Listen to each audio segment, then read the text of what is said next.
राजू हमेशा अपनी गरीबी से परेशान रहता था और बिना मेहनत के अमीर बनने के सपने देखता था। एक दिन उसे रास्ते में एक सिद्ध साधु मिले। महाराज, मैं बहुत गरीब हूँ, क्या आप मेरी किस्मत बदल सकते हैं?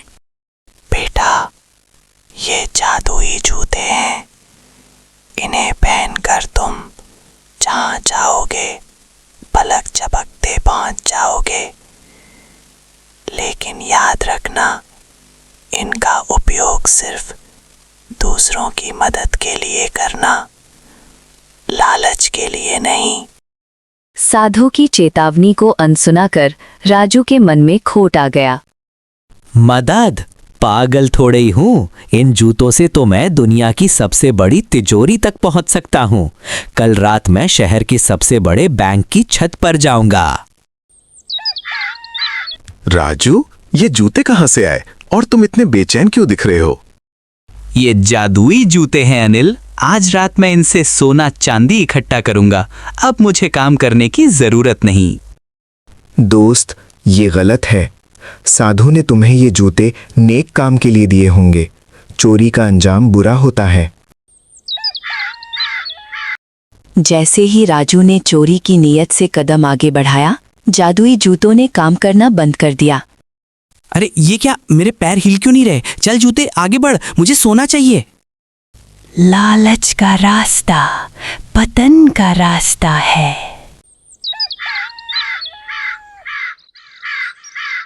क्या हुआ बेटा? क्या तुम माला माल हो गए? महाराज, मुझे माफ कर दीजिए। मैंने आपके उपहार का गलत फायदा उठाना चाहा और अंत में मेरे पास कुछ नहीं बचा। बेटा, जादू जूतों में नहीं, तुम्हारी मेहनत और नीयत में होना चाहिए। जो दूसरों का हक मारना चाहता है, वो अपना सब कुछ खो देता है। जादू जा चुका था, लेकिन राजू के मन में अब भी ग्लानि बाकी थी। वो समझ नहीं पा रहा था कि अब अपनी आजीविका कैसे चलाए। क्या हुआ राजू? कल तो तुम बहुत ऊंची उड़ान भर रहे थे, आज जमीन पर कैसे? अनिल, लालच ने मुझे अंधा कर दिया था। ना जादुई जूते रहे और ना ही मेरा स्वाभिमान। अब मेरे पास कुछ नहीं है। सच्चा दोस्त वही है जो सही रास्ता दिखाए। अनिल ने राजू को काम सिखाने का फैसला किया। रोने से कुछ नहीं होगा। ये लो औजार, आज से तुम मेरे साथ मेहनत करोगे। ईमानदारी की कमाई सूखी रोटी में भी मिठास देती है। तुम ठीक कहते हो। अब मैं जादुई जूतों के भरोसे नहीं, अपने पैरों के दम पर आगे बढ़ूंगा। दिन बीतते गए। राजू ने रात दिन एक कर दिया। अब वो चोरी के सपने नहीं देखता था, बल्कि नए जूते बनाने की कला सीख रहा था। मेहनत थकाती जरूर है, लेकिन रात को नींद बहुत सुकून की आती है। देखो राजू, तुम्हारी लगन देख, आज हमारे पास शहर से बड़े ऑर्डर आए हैं। ईमानदारी और मेहनत का फल मीठा होता है। राजू अब खुद दूसरों को रोजगार देने के काबिल बन चुका था। आज मुझे समझ आया कि असली जादू जूतों में नहीं, बल्कि उन हाथों में है जो मेहनत करना जानते हैं। बिल्कुल। और देखो, आज वही साधु महाराज फिर से तुम्हारी दुकान के सामने खड़े हैं। महाराज, आज मेरे पास जादुई जूते तो नहीं हैं, लेकिन मेहनत से कमाई हुई ये भेंट स्वीकार करें। बेटा, उस दिन जो जूते मैंने दिए थे वे जादुई नहीं थे। वे सिर्फ तुम्हारे लालच की परीक्षा थे। असली जादू तो अब तुम्हारे अंदर पैदा हुआ है, जिसे आत्मविश्वास कहते हैं। राजू समझ गया कि चमत्कार सिर्फ कहानियों में होते हैं। असल जिंदगी में केवल मेहनत ही इंसान को ऊंचाइयों तक ले जाती है। समय हमेशा एक जैसा नहीं रहता। शहर में काम धंधा बंद होने लगा और गरीब लोग दाने दाने को तरसने लगे। अनिल, देखो बाहर लोग कितने परेशान हैं। क्या हमारी सफलता सिर्फ हमारे लिए है? दोस्त, बुरा वक्त सबकी परीक्षा लेता है। हमारे पास जो जमा पूंजी है, उससे हम कितनों की मदद कर पाएंगे? राजू, तुम बहुत अच्छे जूते बनाते हो। अगर तुम घटिया चमड़े का इस्तेमाल करो और उन्हें शाही मुहर लगाकर बेचो तो हम रातों रात लखपति बन जाएंगे। इस अकाल में यही बचने का रास्ता है। सेठ जी, मैंने एक बार शॉर्टकट लेने की कोशिश की थी और सब खो दिया था। अब मैं धोखा देकर अमीर नहीं बनना चाहता। राजू ने लालच को ठुकराकर अपनी ईमानदारी की साख बचाए रखी। राजू ने अपनी दुकान का मुनाफा उन लोगों पर खर्च करना शुरू किया जिनके पास पहनने को जूते तक नहीं थे। जब मैं गरीब था तो फटे जूतों का दर्द जानता था। आज भगवान ने काबिल बनाया है तो ये कर्ज उतारना मेरा फर्ज है।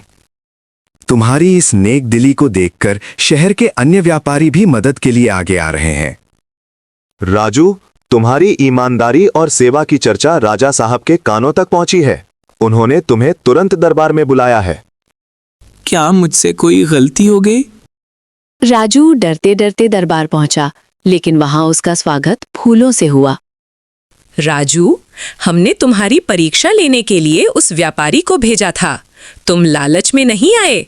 असली जादुई जूते वे नहीं थे जो साधु ने दिए थे, बल्कि वे जूते हैं जो तुम अपनी ईमानदारी से बनाकर गरीबों के घाव भर रहे हो। देखा बेटा, जब नीयत साफ होती है तो पूरी कायनात तुम्हारे साथ होती है। शुक्रिया महाराज, अब मैं समझा कि मेहनत का जादू कभी खत्म नहीं होता। राजू अब केवल एक मोची नहीं बल्कि शहर का सबसे सम्मानित व्यक्ति बन गया। उसकी कहानी ने सबको सिखाया कि ईमानदारी ही सबसे बड़ी जादुई शक्ति है। जहां रोशनी होती है वहां पर परछाई भी होती है। राजू की ईमानदारी कुछ लोगों की आंखों में खटकने लगी थी। ये कल का लड़का हमसे आगे निकल गया। हमें राजा को यकीन दिलाना होगा कि राजू के पास कोई काला जादू है जिससे वो लोगों को वश में करता है। दोस्त, लोग मेरे बारे में अजीब बातें कर रहे हैं। क्या सच का रास्ता इतना कठिन है? राजू, क्या ये सच है कि तुम्हारे जूतों में कोई गुप्त जादू है? इन व्यापारियों का कहना है कि तुम साधारण इंसान नहीं हो। महाराज, मेरे जूतों में जादू सिर्फ एक ही है, मेरी मेहनत का पसीना और पहनने वाले के लिए मेरा प्रेम। अगर आप चाहें तो मैं अभी आपके सामने जूते बनाकर दिखा सकता हूँ। राजा ने राजू को भरे दरबार में एक जोड़ी जूते बनाने की चुनौती दी। कला वही है जो दिल से निकले। इन जूतों में ना कोई मंत्र है ना कोई तंत्र, बस सही नाप और मजबूत टांके हैं। डरो मत राजू, तुम्हारी सच्चाई ही तुम्हारी ढाल है। घंटों की मेहनत के बाद राजू ने एक ऐसी जोड़ी तैयार की जो दिखने में साधारण थी पर पहनने में स्वर्ग जैसी आरामदायक। अद्भुत! इन जूतों को पहनकर मुझे किसी जादू का नहीं बल्कि एक कलाकार की तपस्या का एहसास हो रहा है। ईर्ष्यालु व्यापारियों को दंड दिया जाए। नहीं महाराज, उन्हें क्षमा कर दें। उन्हें बस ये समझने की जरूरत है कि सफलता का कोई शॉर्टकट नहीं होता। राजू की दयालुता देखकर राजा ने उसे राज्य का शिक्षा मंत्री, कला और कौशल विभाग नियुक्त कर दिया।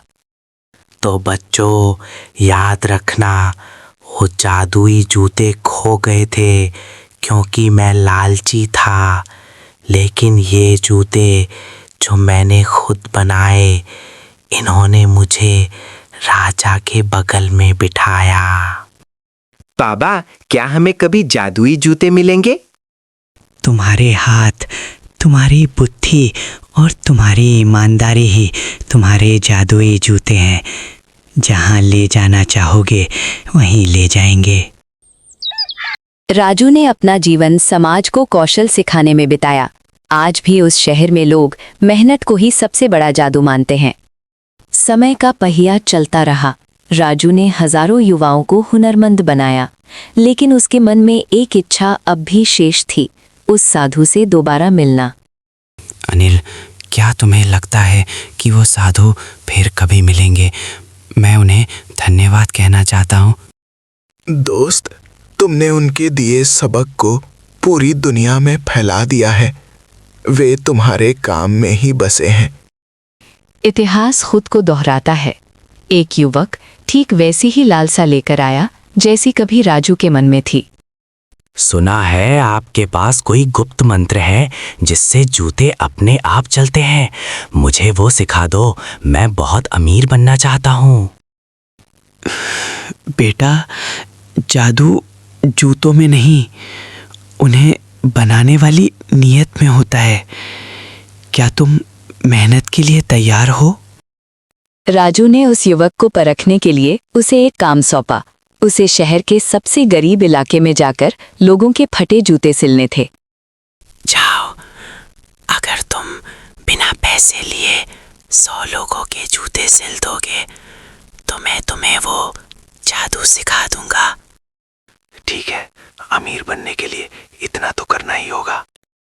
राजू की अंतिम घड़ी करीब थी।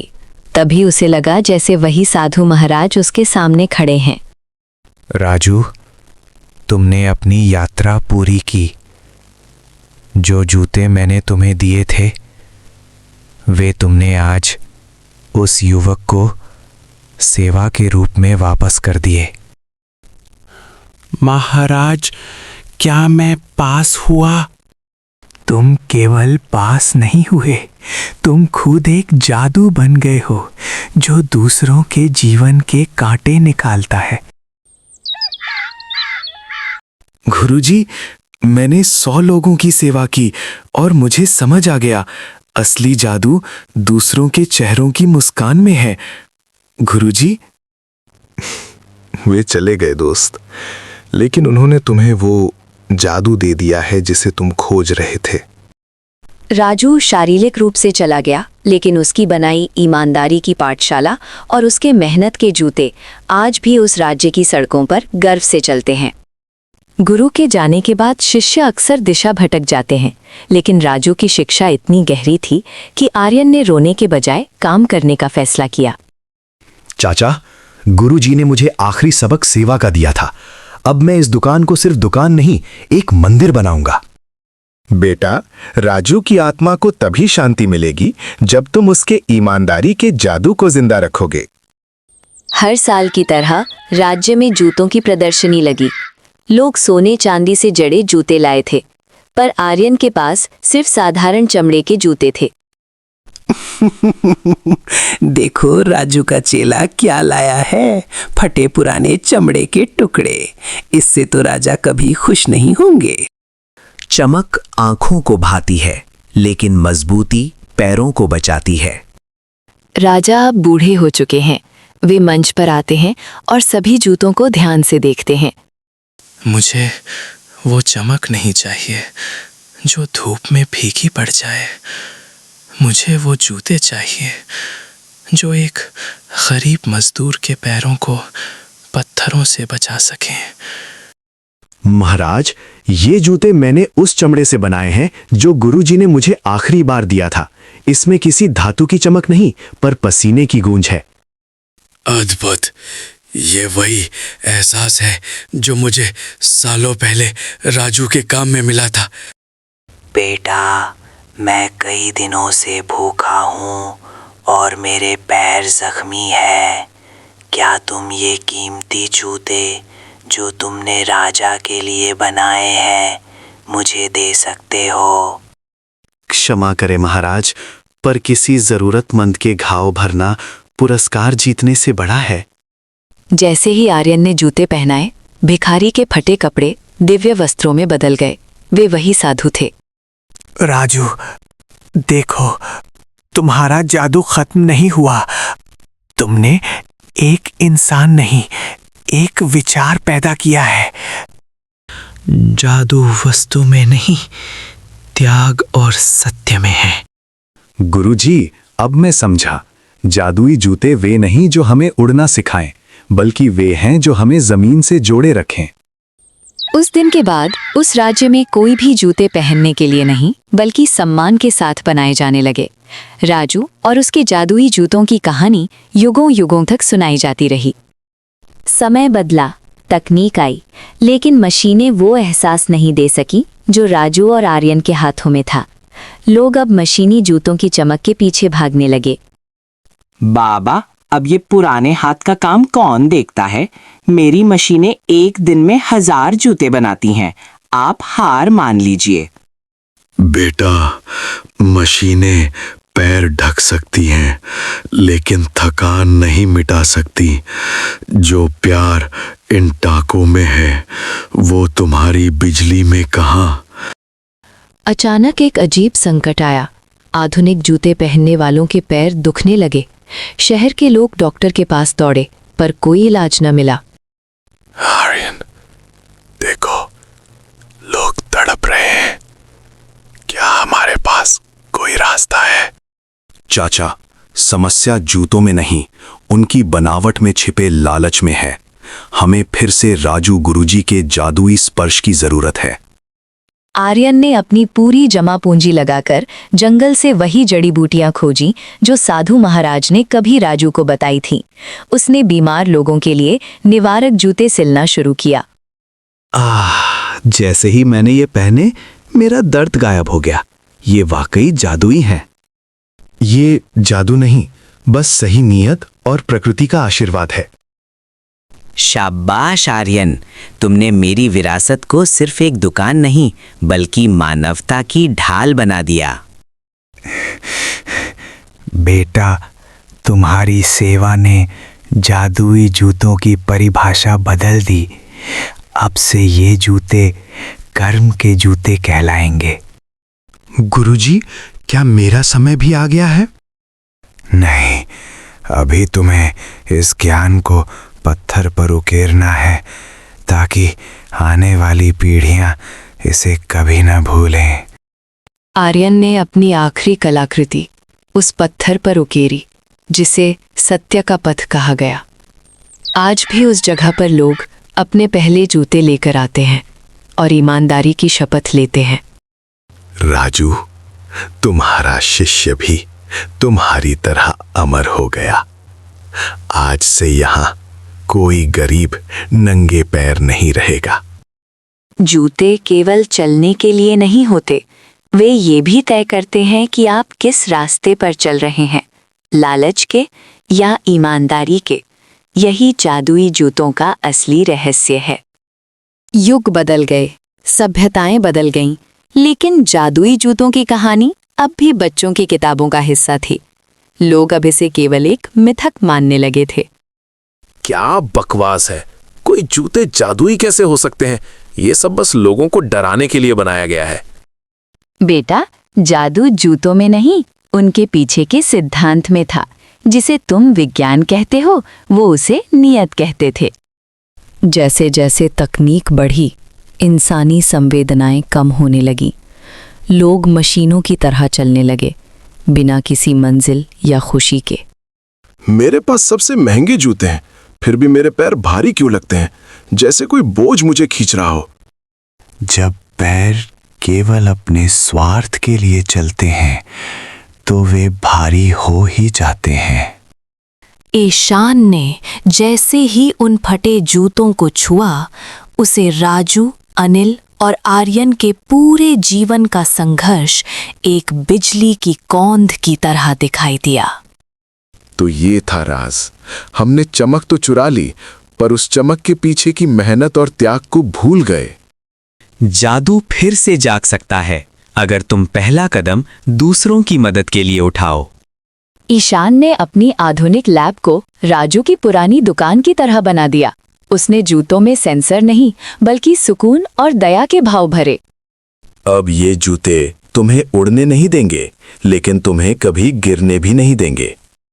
भैया, ये तो बिल्कुल हल्के हैं, जैसे मैं हवा में चल रहा हूँ। बेटा, राजू और आर्यन आज बहुत खुश होंगे। तुमने कहानी को खत्म होने से बचा लिया। महाराज, क्या अब ये जूते हमेशा के लिए जादुई रहेंगे? जब तक दुनिया में कोई एक भी व्यक्ति दूसरे के कांटों को हटाने के लिए चलेगा, तब तक ये जूते जादुई बने रहेंगे। और इस तरह जादुई जूतों की यात्रा राजू के लालच से शुरू होकर आर्यन की सेवा से गुजरती हुई ईशान की वैज्ञानिक मानवता तक पहुंची। जादू खत्म नहीं होता, वो बस अपना रूप बदल लेता है। दोस्तों, अगर आपको यह कहानी पसंद आई हो तो वीडियो को लाइक जरूर करें। नीचे कमेंट करके बताइए कि आपको कहानी का कौन सा हिस्सा सबसे अच्छा लगा। इस वीडियो को अपने दोस्तों के साथ शेयर करना बिल्कुल मत भूलिए। और हां, अगर आप ऐसी ही मजेदार और दिलचस्प कहानियां आगे भी देखना चाहते हैं तो हमारे चैनल को सब्सक्राइब कर लीजिए और बेल आइकन भी दबा दीजिए। हम फिर मिलेंगे एक नई और रोमांचक कहानी के साथ। तब तक के लिए धन्यवाद और नमस्कार।